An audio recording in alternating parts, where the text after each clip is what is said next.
حجها والله أعلم. امرأة بلغت من العمر 35 سنة ولا صلت ولا صامت كل هذه السنين، والآن تريد التوبة، فكيف تكون توبتها؟ توبتها بالندم والاستغفار.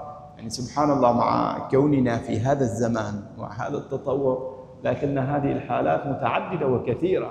كم هم الأشخاص الذين يعني درسوا في المدارس، ولربما أنهوا جامعات، ولربما تزوجوا وكانت لهم أسر ولا يصلون.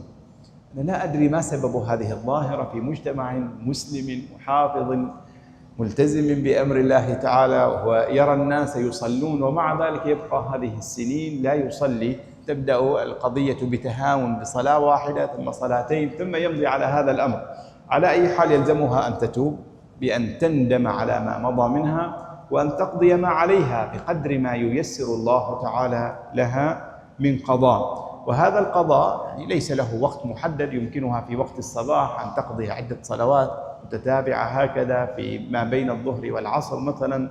في وقت العصر يمكنها أن تقضي ما ييسر الله تعالى لها أن تقضيه.